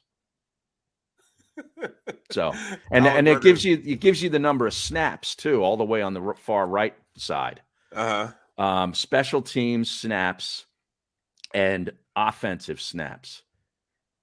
He had 12 offensive snaps in the game against New Orleans, 21 for special teams. In the weeks prior, offensive snaps, 1 against Denver, 4 against Detroit, 8 against the Raiders, 4 against Tampa Bay, 3 against Carolina. He had 11 against Kansas City, but did not have a target. Made a couple tackles on special teams. Yeah, he also he had a penalty for pick block also. Okay. Oh, that's right. I do remember that. Yeah. So that's why we're kind of hard on him. That's exactly why. You know. So I hate to do it to him, but yeah. You know, Sorry. Now, Colin Berger. Yeah, I saw it. That's a J-Jaw burner account. Oh man, that's fun. But speaking of that, because we were talking about this wide receiver group, and Quez Watkins really, has a lot of abilities, speed, and so forth, but they didn't really get him involved in the offense again yesterday. They're going to have to get a veteran. Yes. Okay. I don't think they can expend another one of these first round picks on another wide receiver. Do you? No. I really would like all those to go to the other side of the ball, but that's just me. But if they get a veteran, I think it was Mike Kay, who covers the team, NJ.com, does a nice job. We've had him on the show. Yep. And I think it was him that rolled out this name. I wanted to roll it by you. It makes sense because of the coach's history and where he's been. Right. Zach Pascal, Indianapolis Colts. Yes. He'll be a free agent. He only made like $3 million this year. Right. So he's not going to, that guy's not going to break the bank. He has 32 catches for 328 yards this year and 3 touchdowns. What would you think about him in the slot? I'd want more of an impact player. Yeah, you're talking about a guy that's been in the league, but what does he necessarily bring to the table? I mean, because even the been wide in the league receiver, 4 years. Been in the league 4 years. He's out of Old Dominion. I think he might have been one of Taylor Heineke's wide receivers for a year or so at Old Dominion. Yep, and you look at the wide receiver coach is an ex-Colt player also. He played for the Colts. Okay. So I mean, it makes a lot of sense as far as 6 degrees of separation. Right. You know what I mean? And maybe that's all Mike's doing is connecting dots. Yes, and I think that is what he's doing. A free agent that played for the coach in a previous spot might be, a guy who's not going to command a ton of money in the offseason. Yeah. But, I mean, I want an impact type of player, and then you usually don't go to free agency with those type of players. They usually get traded before they get free agency. But I mean, I was looking more towards a guy, like maybe one of the receivers down in Tampa Bay, since Tampa Bay has so many. Yeah. You know what I mean? Do we want a speedster? What type of guy are we looking for in the offense? I saw my guy out in Denver. They're looking at re-signing him. Which one? Yeah. Oh, hold on. It's not Cortland Sutton. It's the other guy. I'll get his name. I don't know. I lost his name. Well, I was looking at Chris Godwin. You know what I'm saying? Oh, from Tampa. Yeah. From Tampa, yeah. A guy like that, maybe pick him up. I mean, he come in and make an instant impact, big and run. Tim Patrick. Patrick. Yes. I saw something that they're trying to re-sign him because he's a free agent at the end of the year. Well, he also came out the same year that Chris Godwin came out, so they right around the same time as far as people you could bring in, still young yet, still come in and make an instant impact. Yeah, and he's got size, man. He's 6'4". I know. Yeah, but I was also looking at a guy like Tyler Boyd from Cincinnati. Yeah. Yeah. Now he could come in and play immediately because he worked his way up from being just a guy to being one of the premier receivers in the league. So I do like him. Maybe bring him in, and you can probably get him for a song and dance because I think he's those younger receivers are going to kind of push him out the door. So he would come in and be a speedster, come in and play the slot and play on the outside. Yeah, he can make a difference right now.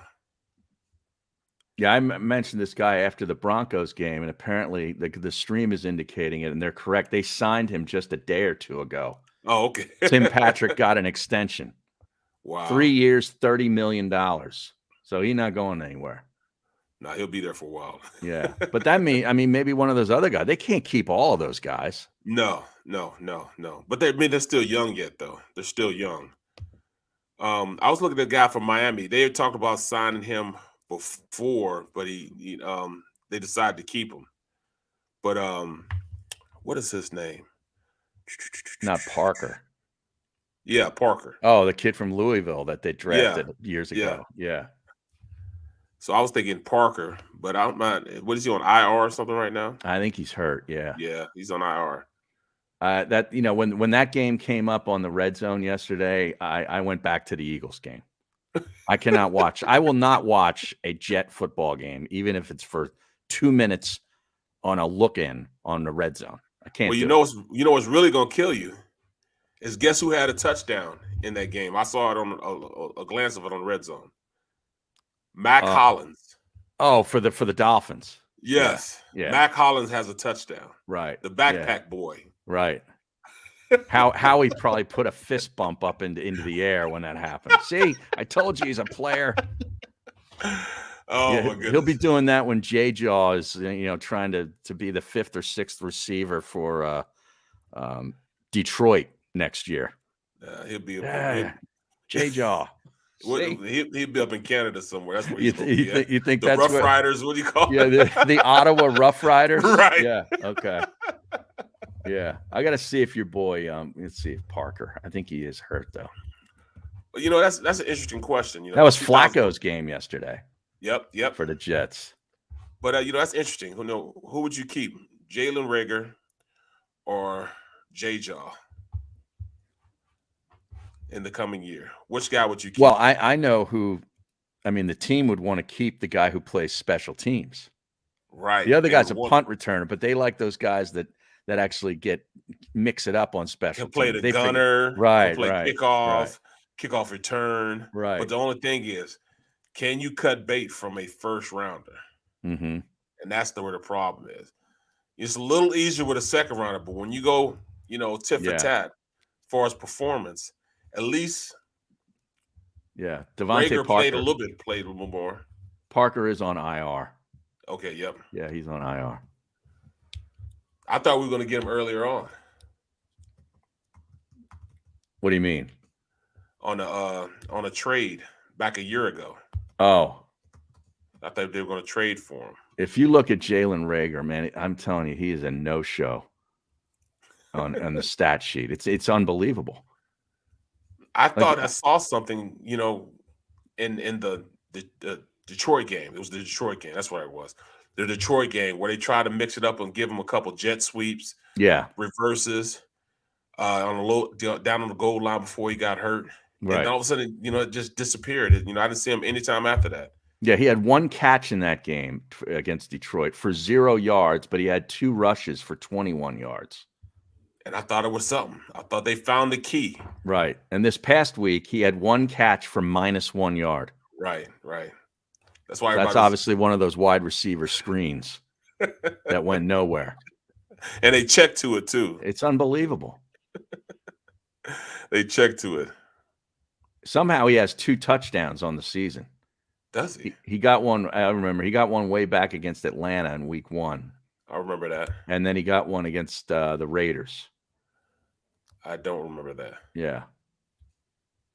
Incredible. So. Oh, we were making a big thing about J-Jaw being a blocker. Every time he was on the field, he was a blocker. Oh, we did that all the time on this show. Well, what was the discussion yesterday on the post game about the J-Jaw play, the 23-yard play? We were just talking about, participation trophies, man. We don't want those, because he gets 1 catch. It's in the second half, and it kept the chains moving. Okay, all right, he has 1. But how is that like a power performance? How do you get a game ball for that? You know what I'm saying? I mean, he just sticks his foot in his mouth all the time, man. Don't tell us about, participation trophies, man. You're going to give him a game ball for that 1 catch in the second half when you already have the game wrapped up. Right. You know what I mean? It's 30 points on the board. Like, who is that pandering to? Right. Why do we need to hear that? Right. You know exactly who it was. It was up to, to Howie. Right. Yeah. Oh, come on, man. You think you could scan something? Those game balls, do they send them somewhere where they paint them paint the one panel white, and then they put whatever, 1 reception, 23 yards, and then the score of the game, Philadelphia 40, New Orleans 29. Right, man. Come on. Week 11, 2021, Lincoln Financial Field, 1 reception, 23 yards. That's like a game ball. Right. Like, that's just like me going in the game. And I'm playing, I'm playing tackle, and I'm getting my butt kicked. But then I have 1 block. Right. 1 block that, frees the running back for a 30-yard run. Yeah. That just totally takes away everything, that I did before. I'm like getting my butt kicked, giving up 3 sacks, you know what I'm saying? Mm-hmm. 5 hurries. Yeah. But that 1 block, I get a game ball. People look at me like, man. Yeah, what's this? Yeah. Who do you have pictures on? Right. You know what I mean?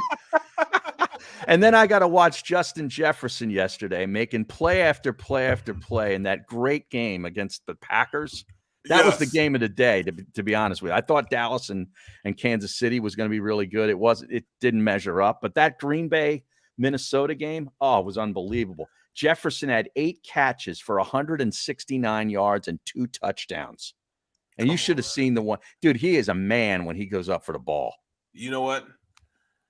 And during the whole time we're watching the game, my producer's watching our game, watching the Eagles game, but he also has the red zone on. Right. And every time they showed Rager, Justin Jefferson came on field. Like when every time they would punt, and Rager would try to return it. Right. It just so happens every time that happened, it coincided and synced up perfectly with Justin Jefferson making a play on the red zone.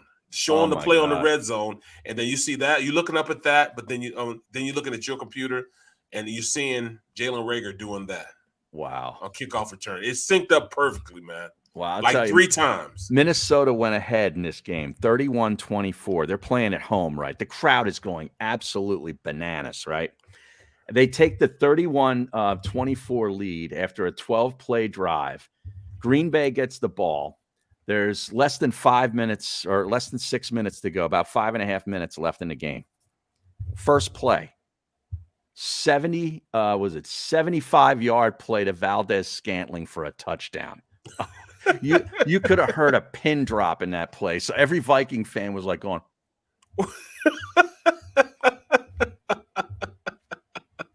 like, well, oh, it was great. It was so great. So then after that, the Vikings get the ball and they go on a 9-play drive. But the second or third play, I forget which one it was. Yeah, it was second play, 1st and 5 at the Minnesota 30. He tries to get the ball to Jefferson, does Cousins. It looked like it was intercepted by Savage, the cornerback for Green Bay.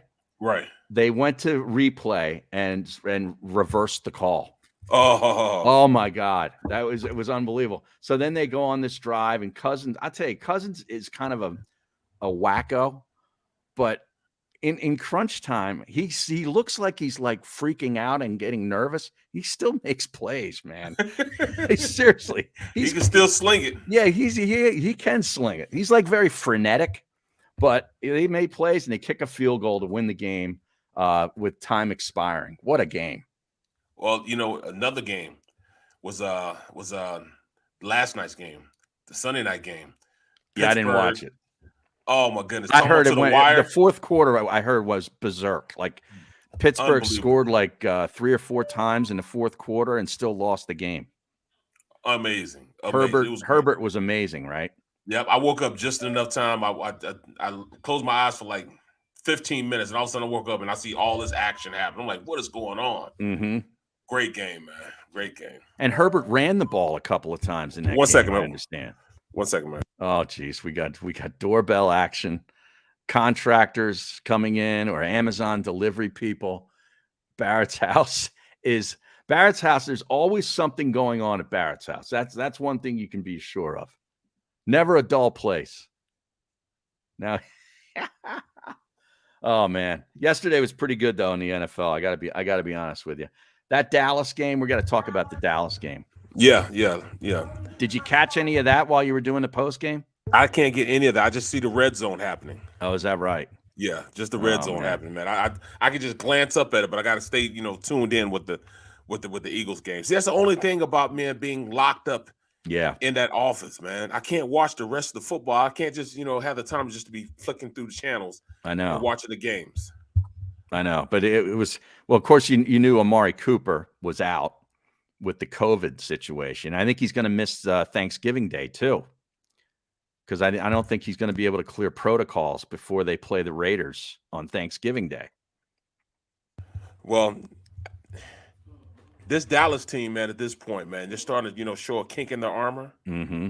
And I was saying it last night on the show that the way to beat Dallas, and I'm saying this for the last 3 weeks, is you run the ball on them. Mm-hmm. Well, Clyde Edwards-Helaire made his return yesterday. Exactly. And he made it happen with it. So, you look at, all things being equal, this Eagles team might be the great equalizer to this Dallas team. They might be able to do it. I wonder how it works out. What if we went out and we only have one loss to Dallas in our division, but we beat everybody else and we beat them in the last game. How does that all work? I mean, well, you got the Giants twice, you got the Washington football team twice. You're saying win out, so that's 4 wins. That gets you to 9. And 5. The Jet game gets you to 10, and if you beat Dallas in the last week, gets you to 11. That's 11 wins. Yeah, Dallas right now has 7 wins. So I mean, there's it's a possibility. Are you fantasizing right now? Do yes, I understand you correctly? Yes. That you are fantasizing about not just a playoff appearance, but winning the division, Barrett Brooks? I'm thinking, man. I sound like Barkan here. Well, because it could possibly they could possibly do that. Oh my God! You're going to force me to do this, aren't you? Yeah. You're going to make me look at the Dallas Cowboys schedule. Yeah, meanwhile, yesterday, the Dallas Cowboys offensive line made the Kansas City front look like the '85 Bears. Right. I tell you, Spagnuolo, he's gotten some players back, and they made that trade for Ingram. They're better. Well, they're definitely better. Ingram forces them now that Sean can play anywhere he wants on the line now. Sean Jones is that big of a player that he can go out and he can make them a very good defense. You know, he can move the crowd, man. So if he gets back to his natural position, playing a 3 technique, you got Ingram on one side, and I forget the other guy is. I mean, that's a good defensive front. That's why they had so much success years prior. Yeah, Frank Clark. Yeah, Frank Clark. Yeah, Frank Chris Clark. Jones, Frank Clark, Ingram. So Matthew played yesterday. There was some question as to whether he was going to be able to go, but he went and he played. So look at that. You know, that defense is back to what it was simply by bringing in Ingram, him being that equalizer on the outside, opposite of Frank. It's just a better defensive front, and they could do a lot more as far as moving Chris Jones around. So you can't just key on wherever he is. Right. And that's the biggest thing. That's, the teams were able to slide the protection to Jones, and and pretty much put an inside blocker, an outside blocker on him, and kind of render him, slow him down a little bit, and that he makes him ineffective. Well, once you allow him to now move around with those two guys on the outside, that defense becomes instantly a better defense up front, which makes that defense, they're optimistic. What is it? Opportunistic. Yeah. Opportunistic. Yeah. Right. You know what I mean? Well, Dallas was winning all those games in a row. Their defense was causing a lot of turnovers too. Can we go to break right now, man? Can we go to break, man? Yeah, sure. I got stuff going on, man. There's a lot going on in the Brooks household. Yes. Let's just take a time out. We'll be back with more. We got a big half hour to go right here on the middle with Barrett Brooks and Harry Mays. Smash that like button on the JAKIB Media YouTube channel.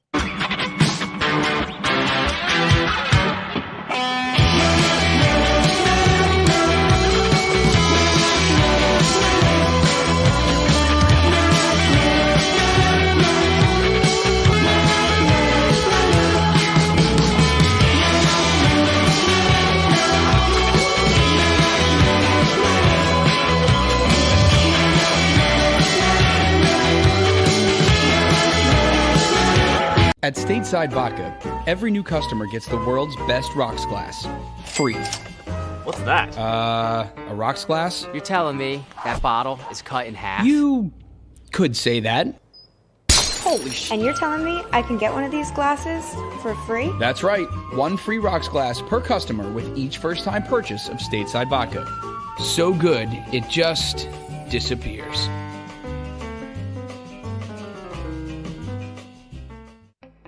As a hard-working American, you've never experienced how tough life can be until now. A catastrophic injury while working on the job. A personal injury from someone else's negligence. Turned away by other law firms in the region who didn't bother to learn your story. It's time to meet the Fritz & Bianculli Law Firm and managing partner Brian Fritz. Badly injured? Call the Fritz & Bianculli Law Firm. Find out why they say, "We got this."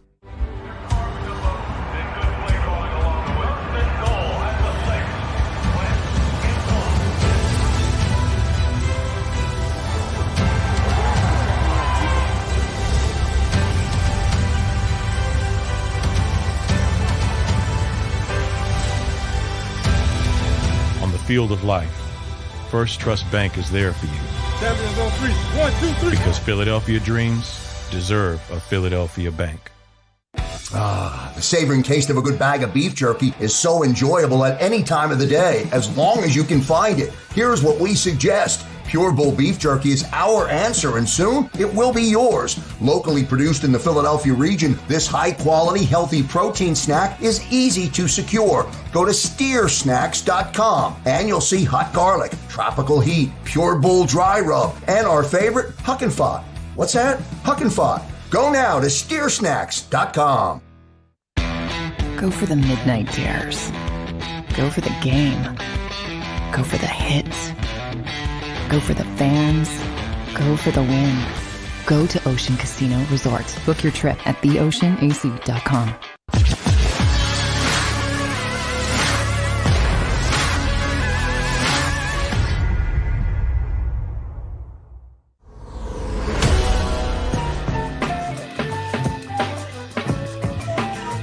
Welcome back to the middle. Barrett Brooks and Harry Mays, JAKIB Media YouTube channel. Now, the stream has been going crazy. They were saying that the stream says that it's DoorDash with White Castle. I wish. Actually, my daughter had an asthma attack and she needed to find medicine for it. And I knew where it was, and I told them where it was, and they went and looked, and they didn't see it, and that's because they didn't move one little bottle over. And it's right there. Right. You look for stuff. You don't just glance for stuff. You look for stuff. Right. When you look up for stuff up in like the cabinets and stuff, you know, you open it up, and you like look, like you can't just, because these things are deep, man. You can't just sit there and say, I don't see it. I don't see it. Harry, exactly. Move things around a little bit. And I just moved. I said, it's right there. Just no, it's not. I don't see it. And it's right there. I'm like, we all see it. Did you do it? Right. So I'm like, come on. All right, let's get back into this Dallas game, because yesterday, I mean, you didn't get a chance to really watch it, but man, I'll tell you, when Amari Cooper, you knew he was going to be out, and then they lose CeeDee Lamb, who banged his head on the back of his head on the ground after he went down, so he was out. And you take both those guys out of there, now you got a problem. Now, like Dalton Schultz is like your go-to guy, right? And not that he's a bad player, but I tell you, Dak was flustered. He did not look good at all yesterday. Well, when you have an embarrassment of riches, when you have three of the best wide receivers playing for you every week, then you don't have those guys together, or you just have a tandem of those guys, it makes that offense not click like it usually clicks. Right. And then, and they couldn't run the ball either. There was one play where Pollard, your guy Pollard, had a big run of like 30 yards. But if you take that away from their rushing, they couldn't run the ball at all either. I was looking at Zeke. Zeke only averaged like 3.6. 3.6 yards a carry. He had 9 carries for 32 yards. Wow. Yeah. And that's just because the defensive front stepped up. Yep. Dak was 28 for 43 for 216 yards. 2 picks, no interceptions. He had 2 picks. How did he have 2 picks? Yeah. Tell you. Wow. He did not look sharp. It was like when they played, Denver a couple of weeks ago, where Dak did not look sharp. Well, crazy. Michael Parsons had 2 sacks. They had him at defensive end. See, I got to go watch that game. I got to watch the game now. I'm supposed to be studying for this game. I got to watch that game first. Then I'll study for the game. Yeah. Oh, for your college game? Yeah. Dude, all right, I do a lot of studying for that stuff, man. I bet.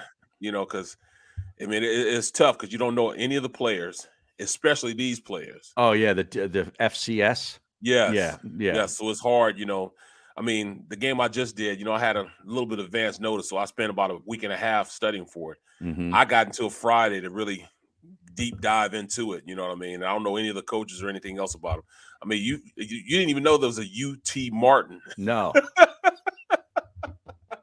No, I know T. Martin, who used to be the quarterback for Tennessee. So you got to roll that joke out. Like if Southwest Missouri State or whoever this Missouri State starts blowing out Tennessee Martin, you'd be like, not T. Martin. You remember him, don't you, Har? He was the quarterback for the Tennessee Volunteers when they won their national championship. Maybe they named the school after him. T. Martin. Right. Wow. Oh man, I have a whole state pissed off at me. Yeah. You'll go viral. That clip will go viral. Not T. Martin. Tennessee Martin. Holy crap. I didn't even know there was such. Oh, they're called the Skyhawks. Okay. All right. That's a lot more than what I know. Yeah. Division I subdivision football in the Ohio Valley Conference. Okay. He is pretty good this year, huh? Yeah, they are. Wow. You know what? I've seen the uniforms before. You have? Yeah, I've seen the uniforms before. Oh man. UT Martin. It's orange. Yeah. Right? Yeah, I guess everything in Tennessee. It's Tennessee orange, yeah. Yeah, Tennessee's orange. Yeah. Man, now, they beat up on Murray State. Yeah, let's see. Did they play anybody? Okay, yeah, Missouri State. That's the game. It's 4:00 on Saturday. Yep.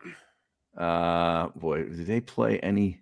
They played Samford. They beat Samford. Okay. Sometimes they have a decent team. Yeah, they do. SEMO. That's Southeast Missouri. Yeah, I know SEMO. I had a couple guys I played with that went there. Yeah. High school ball went there. But it doesn't look like they played any Division I FBS team like at the beginning of the year. No, just like, we had, at least I had a little barometer of how good Villanova was. Sure. When they lost to Penn State, but it wasn't like, Oh, they covered. Yeah, it wasn't like they shouldn't have been long on the field. No. And that was at Penn State too. Right. Yeah. So it looked like they belonged on the field with them. They just didn't have the horses to run the race. Now, it looks like Missouri State, let's see, they played Oklahoma State. Oh, did they? Uh-huh. Oh, they did they?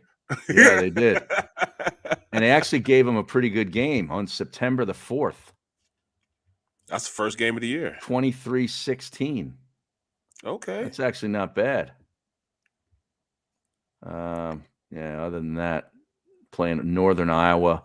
Illinois State. Oh, yeah. They played South Dakota. They must be in that. Was that the Missouri Valley Conference? Yep. I think that's that league. Yeah. Yep. That's the league where Carson's boys are in. Yep. Yeah. They play Youngstown. Mm-hmm. Yeah, that's Jaws' old school. That was back in April when they were playing spring football, when they were playing the season in the spring. Yep. The Youngstown game. Yep. Wow. Well, that'll be fun. Yeah, I'll have plenty of film to watch. Yeah. That's what I'll be doing. So. Wow. I'll tell you. I love doing these football games, man, because you're out there, I'm just basically just, looking at something, trying to actually I try to actually see if I can, predict things before they happen. But it's you're trying to be like Romo. Yeah, man. Is that right? Yeah, trying to predict things before it happens. and I get it, I get thrown a bone every once in a while when they do it. I see a pattern coming. I say, all right, this is what's gonna happen now. I mean, if you look here, they run it, they double team the front side, pull that backside. And as they pull that backside, watch how this tight end is gonna leak out and run a drag across the field. That's the next progression in this play. And then maybe, a quarter later, bam, it happens for a big run. Then I look like, I'm you're a visionary. Right. Yeah. That's awesome. All right. So you're going to make me do this. You're going to make me look at this Dallas Cowboys schedule here, aren't you? Yes. Yeah. Yes. All right. So they have a short week this week. They play Thanksgiving Day against the Raiders. And the Raiders coming off a loss to Cincinnati at home. Then they play on the road at New Orleans. And that's gonna be a loss. That's a Thursday night game. So they play 2 Thursday nights in a row? 2 Thursday nights in a row, yeah. Yep. And then they have a little mini bye. They'll have 10 days off until they go to Washington to take on WFT. Then they have the Giants on the road. Then WFT at home. The Cardinals at home. And then the Eagles on the road. And that's a loss. So you're trying to just get them to what, 10 wins? Yes. And the Eagles win out to get to 11. That's your fantasy, right? That's my fantasy. All right. Let's see. I think they'll beat the Raiders. You would need them to beat what if they'll lose to the Raiders? They split with WFT? Yes. And they beat the Raiders. That's 2 wins. And they beat I don't think they beat the Raiders. You don't think? What? No. At home on Thanksgiving Day? No, because they won't have CeeDee Lamb. CeeDee Lamb will not be able to well, they won't have Amari Cooper protocol. So that'll be their 2 starting receivers will be out. So you don't think CeeDee Lamb can't go through the protocol prior to Thursday? Is that all? You can't. That's a foregone conclusion? Yes, it's a foregone conclusion. You have to pass the protocol. It takes longer than that just to get to the doctors. You don't. So the short week would really screw them then, because if he played Sunday, there's a good chance maybe he clears it. He might be able to clear it, but he will not be able to clear it before Thursday. All right. See, now you're pulling me in. Yep. You're pulling me in. So they lose to the Raiders. Yes. And they go to 7-4. Yep. Then they go on the road to take on Trevor Simeon's New Orleans Saints. I think they lose that. Oh my God. They're going to lose to that team? I think so. All right. Well, you're thinking Kamara definitely plays. Kamara's back. Maybe the tackle or two comes back. Ramczyk will be back. Both of those guys will be back. All right. So then we caught them at a great time. We caught them at a great time. They're 7-5. Yep. And that's just, and at that point, the Eagles are also 7-5. The Eagles would be. They got the Giants and they have the Jets. The Eagles would be 7-6, well, and then they'd be on their bye week. Yep. Okay. And during that bye week, they lose to Washington on the road or beat Washington on the road. Do the Cowboys? I think they'll beat. Because they could still win 3 games here. They could beat all the division teams, Washington, Giants, Washington, then lose to the Cardinals, and then lose to the Eagles in the last week of the season. And there you get to your 11. Oh, my God. Even if we just win everybody in our division, we can still, squeak this division out. And yes, I'm just fantasizing, everybody. Yes, this is a fantasy. All right. I'm glass half full. That's right. all. This is almost like if you watch like an animated cartoon. This would be the thought bubble up in your head. Okay, that's all this is. Yeah, right. Right there. Right. But realistically, man, how easy of a schedule can you get? The Eagles. How easy? Yeah. Yeah. I know. How easy of a schedule can you get, man? I still think WFT or the Giants. I still think I'm not counting those teams as wins. Like I'm counting them as a win, even though it's like a split. Game. I go split. I don't know, man. I just think I don't think they split, especially with the Giants. I mean, because they're trying to get that coach out of it. The players are trying to get that coach out of there. I tell you, that WFT team played hard yesterday, man. They look good. Their run game looked good. Well, their run game looked good. That quarterback, he's not great by any stretch. He's tough. Yeah. He took a beating yesterday. And he can run, man. He's a fiery little competitor. I mean, he'd be a great backup to have, you know. But he's a tough little SOB. And I like the running back. What's his name? Gibson. Gibson from Memphis. Yeah, Memphis. Yeah, he's good. Yeah, he's good. But I mean, it showed that watching that on Red Zone, and you try to get a read on teams this time of year that might be on their way out of it, and to say, are they still playing hard? And they are WFT's playing hard, and we'll see what the Giants do tonight. They play Tampa at Tampa. What's that line? That 11? It's a pretty big line. But look how many people are out for WFT, man. On defense, especially. Right. Both rush ends are gone.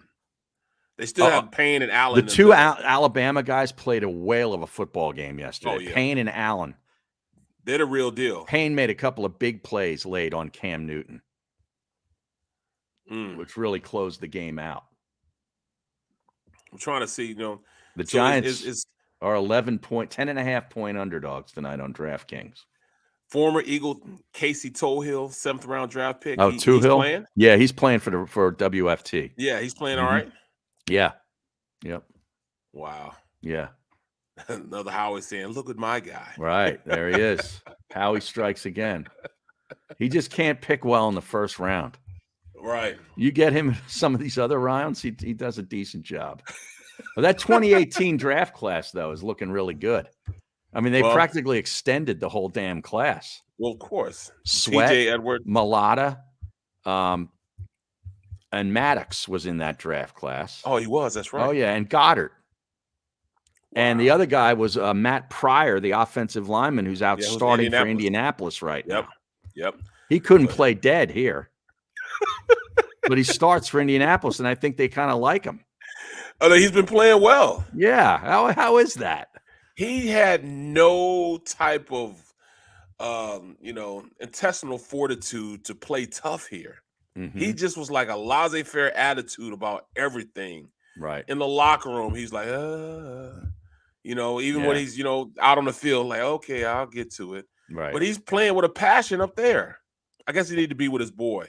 Once they let his boy go, he just like, you know what? They let my friend go, so I'm just not going to play. He gets back up with his friend. He is balling right now. Birdman 990 reminds us that they drafted Devontae Smith in the first round, and that was a great pick. No shit. Like they One couldn't. guy. You can't miss up there. Okay. All right. I will never let him live down Jalen Reagor in the first round. Okay. And we can go back and count a bunch of other ones too. How about Andre Dillard? How's he working out? Okay. Stop with this nonsense. I'm giving him credit for the 2018 draft class. Right. All right. That's enough. That's where it enough. ends. Yeah. That's enough right there. That's enough. My God. No more. No more. I'm Birdman sends up all these laughing, crying emojis. Jesus.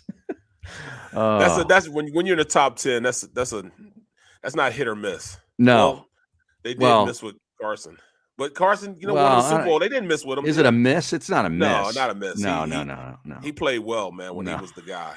When he was the guy, he played well. Before he felt threatened. Yes. By the second round pick. Don't point your finger at him. He gets a little upset. And then how dare Doug bench him when he was absolutely horrible week after week after week. He should have benched him. Like 5 games before, man. He waited till at least week 13 to bench him. Against Green Bay, right? Yeah, because then the next week they played New Orleans. And that was Jalen's first start. Right. Exactly. Yeah. Exactly. And that wasn't Drew Brees again in that Saints game. That was what's his name? That was Taysom Hill. Hill. Yeah, it was Taysom Hill. Yeah. So, Taysom Hill. Again, they got a break. But they had Kamara though. They had Armstead, Ramczyk. They had everybody. Everybody was there except for right. Drew Brees. Right. I'll tell you, they got a big break yesterday, and they took advantage of it. So good for them. No question. Now let's see what the line is for this Giants game. Yeah, Eagles are a road favorite. Oh, 3.5 point favorite at the Giants. So win by 6, huh? Well, you're thinking, because typically, like if that was at home, they'd be a 6.5 point favorite, is what you're thinking. Yeah. Wow. Yeah, Tampa Bay, Indianapolis. Tampa Bay is a favorite on the road, even prior to playing tonight. Well, they're pissed off right now, and Tampa Bay's real pissed. Yeah, well, the coach got into them, saying they're a dumb team. He's fantastic at that. The late season motivation that he throws out, where he'll go right to the media and just say how stupid his players are. Bruce Arians is the best. Oh my goodness! Oh, he's the best. He's a man. Like, I can remember when I played for him, man. I was with him, and I had just got to Cleveland. He was there in Cleveland before they cut me. Okay. And man, that was a tough year for me, bro, because I went in early and I went through camp with with Cleveland. I went through camp with Cleveland. Okay. Got cut there, the first cut. Went to the Broncos. Okay. Was there 3 weeks and then got cut again. And then I went to Green Bay. That must have been right before the season then. Yes. Wow. Yes. And then you went to Green Bay, and what happened there? I stayed there. Practice squad or regular squad? No, I was on the squad. I was just doing PAT and field goal. Right. And then I left there, and that's when I went to the Giants for a year. And then after that, I went to the Steelers. Okay. Wow. Yeah, it was a rebirth with the Steelers. How about that? It was a tough 2 years, bro. Tough 2 years. Now I bet during that stretch were there times when you're thinking it's over.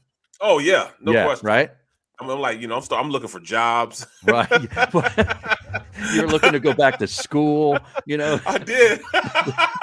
Now, did you have the degree at K-State at the time, or did you have to go back and? Oh, you already had that. Okay. I already had the degree from K-State. I just didn't have a. You didn't have the graduate degree. I didn't have the graduate. No, I just had a bachelor in sociology, and I figured out real fast you can't make any money in sociology. Yeah. Sociology usually means you got to go to school again. Right. To get a specialist, specialize in something, you got a special degree in it. Right. Like it'd be like if I came home and told my dad, I just declared a major this week. Oh yeah, son, what was that? Sociology. He'd be reading the paper and he'd fold the page down. So you're telling me that you're going to be a career student. That's exactly what he would have said. Exactly what he would have said. But hold on. This is what happened. So I'm like, all right, I got my degree. Right. So I started looking into one ad, going online, trying to find a job. I'm like, what the hell is sociology? What can you do in sociology? Right. What does it even mean anyway? It doesn't mean anything, man. Right. And that's the problem. Right. It didn't mean anything. Yeah. I needed 12 more hours to be a teacher. I needed 12 more. That was one of those garbage classes you had to take as like a liberal arts requirement. Sociology 101. Right. I mean, what is this garbage? Right. How can I get a C without doing anything in this class? So I was like, I can be a social worker. Oh, right. Great. Only need 8 more hours to be a social worker. 8 more. Oh, man. Oh, my God. Yeah, so I figured out that real quick. I said, you know what? Let me start working out again. So I started working out real hard, running again. All of a sudden, I got the phone call. And, right there, I went back. So I won't get cut again. That's pretty impressive, though, like that you were at that stage and Pittsburgh called you. Right. You know what I mean? Like that had to feel good. They called me. And, Kevin Colbert was the guy that he worked out the deal with Big Red to get me to go to Detroit. Oh, okay. Him and Colbert, knew each other pretty well. And, it was like a pipeline. So I ended up going there. So, got there. So he then went to the Steelers, and I got the call from him. Isn't that funny? He said, Brooksy, what you doing? Yep. I said, man, I'm working out, kid. How's it going, man? Well, you tell me. I said, bro, I can be on the next thing smoking. All right, well, get your ass on up here then. Flew up there, went in and worked out, and it was over after that. I remember when I went in, right? I went in and had to go put my clothes on to work out. And I can remember, I said, you know what? I'm going to spat my shoes. So because when you spat, it gives the illusion that you're a little faster than what you are. Because they're shiny. Yeah. Nice So yeah. I spat it up real good. I'm looking quick. So the coach is like, oh, he looks pretty quick. Man, yeah. How old is he? Because I had a young looking face too. Look at those feet. Right. Damn. But I had a young face. So they were like, well, how old is he? And they told him how old I was. He didn't look that old. I'm like, fooled him. Got him. I got him. They think I'm younger than what I am. I got him. That's awesome. Yeah, the stream is pointing out here, Guns, 350. Wentz, 11 for 20, 106 yards. That was his stat line yesterday. And the team scored 40 points, 41 points. That's how good that running back is. That is crazy. Now Buffalo plays on Thanksgiving night against New Orleans. That's going to be a good game. They just got emasculated by the Colts. Yes. Okay. Yes. They got their balls taken from them. So I think it's going to be a great game because they're trying to get back. They're not, nobody respects them anymore. They don't respect them anymore. Yeah, Buffalo. Nobody respects them anymore. So they got to come with it. Game? Let's see. The Tampa Bay or New Orleans is a 4.5-point underdog at home to Buffalo. Wow. I think Buffalo's going to smash them. I think so also. Yeah. Dallas is a 7-point favorite Thursday. So you're taking the Vegas Raiders. Watch. Put your money on it. See, this is the thing that we have to watch. Chicago play Detroit at noon. If you want to watch football at noon, you got to watch that. I'm going to still be cooking then. Yeah, exactly. Right. Just go shopping then. Like, just go to the supermarket. No, actually, my godson, I'm taking my grandson. My grandson, they get up on Tuesday. So my grandson, I'm going to have some technical difficulties then. Because, he likes to come and play on my computer before I get on. Now, what day is this? Tuesday. He gets it on Tuesday, so he'll probably be messing with it on Wednesday. He won't be here. That's right. Well, no, but so tomorrow he comes. He comes tomorrow, yeah. Yeah, Wednesday I'm getting a couple of wisdom teeth ripped out. Oh, hate to be you, bro. Yeah. Well, you can't even drink either. Yeah, I can. The hell I can't. What do you mean? Why wouldn't I be able to? Because you already be high from the medicine. No, I don't. I don't take the medicine. You don't? Who needs that? No. No. Dude, when I got my surgery, I took one Percocet. That was it. That's it? That's it. Yeah. For an ankle surgery, you only took for one a full. You Yeah, are crazy. Yeah, one pill. I'd have been eating them like M&Ms, man. I gave him to my buddy who eats them like M&Ms. I just gave them to him. I'm like, you'll enjoy these much more than me. Yeah. Now this stream is talking about this Antonio Brown. Did you hear that story? Yeah, that he went and bought him. So Dope King says, did you know about AB's incident about the fake vaccination card? Yeah. Is that true? All they're saying is true. In fact, he said a cook, a chef, one of his old chefs, dimed him out. Yeah, and said, he didn't know he didn't acquire it for him, but I think he said a couple weeks later that he did get one on his own. How could you really prove that he didn't? I don't know. I mean, he's a former live-in chef that claims he's owed $10,000 in unpaid wages. So now, see, this is what happens when you don't pay your bills. Pay your bills. Bro. People dime you out. Pay your bills, man. Wow. Yeah. Oh my God. How's he owed $10,000? How much food did he cook? That's a lot. That's a lot right. of White Castle. Right. Damn. Yeah. He got him from another player who was selling him, the chef told ESPN. Wow. That player came over to the house multiple times. He had to get another copy of Sid's vaccine card because they got her birthday wrong on the first one. Now, Sid is apparently the girlfriend of Antonio Brown, Sydney Moreau. They're trying to get the Johnson & Johnson vaccine card. On, man. Yeah. Come on, man. I mean, come on. Right. There's always issues. But I don't know. I thought the coach was asked about it, and he didn't know it to be true. Right. He has no. They should know. Bruce Arians told reporters Friday that he had no reason to suspect Brown is unvaccinated. We did our due diligence. The league will do theirs. The statement said everything. I really don't think it's a story, and it has nothing to do with the Giants game, says Arians. Well, they still ruled him out though for this game. Mm-hmm. And that's for the ankle injury. Right, he's got a foot injury or something. Yeah. But he's still ruled out. Right. Oh man. I hope the Buccaneers just stomp them tonight. I really do. I hate the Giants. I don't need the Giants catching any life. Me neither. You know what I mean? Just go ahead and snuff them out now, so we ain't got to worry about it. Exactly. Snuff them out. Yeah. So. He's Canada for life. See, how much money do I owe White Castles? They want payment right there. Payment you need an endorsement, is what you need. Right. There you go. We should get Xander on that. Xander. You got to get me on the White Castle. White Castle endorsement. I'm put it in a private chat. I'm putting a private chat. There you go.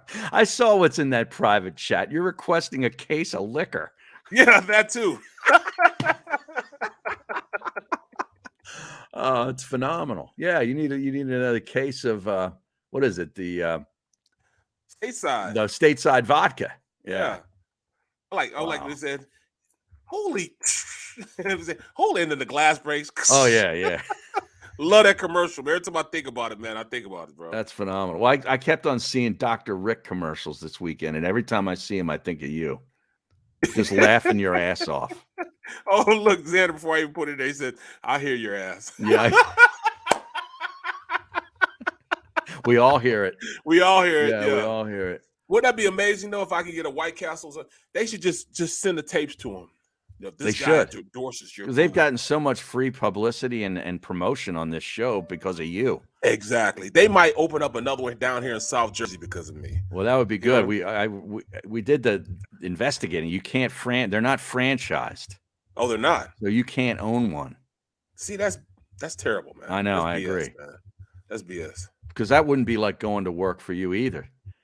Showing up at the White Castle location. You sit there back in the kitchen eating and greeting the people. Oh, my goodness. At the drive-thru. You see you at the drive-thru? Look, 91 LSXers, a real life wimpy, yes. Yeah, I will wimpy, gladly pay you Tuesday for a hamburger today. Oh man, you're a mess. Oh man. Oh man. All right. Good show today. I'm Appreciate sure we'll everyone. be back fantasizing more tomorrow about Just the think Eagles. about it. We just went out in the division. Just think about it. Just saying. Yeah, I mean, it's not out of the question, I guess. I mean, the teams they're playing are so subpar. I mean, right.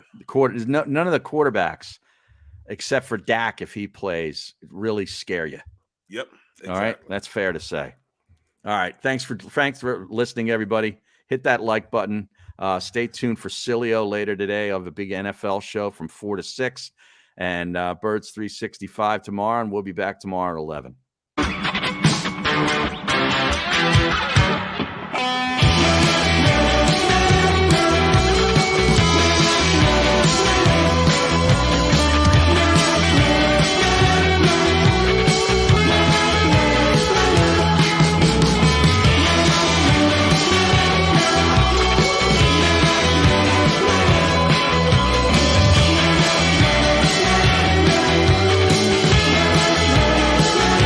At Stateside Vodka, every new customer gets the world's best rocks glass, free.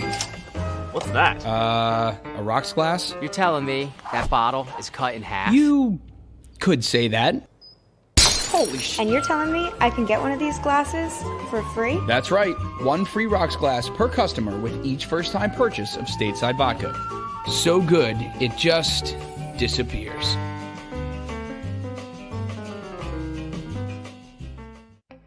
As a hard-working American, you've never experienced how tough life can be until now. A catastrophic injury while working on the job. A personal injury from someone else's negligence. Turned away by other law firms in the region who didn't bother to learn your story. It's time to meet the Fritz & Bianculli Law Firm and managing partner Brian Fritz. Badly injured? Call the Fritz & Bianculli Law Firm. Find out why they say, "We got this."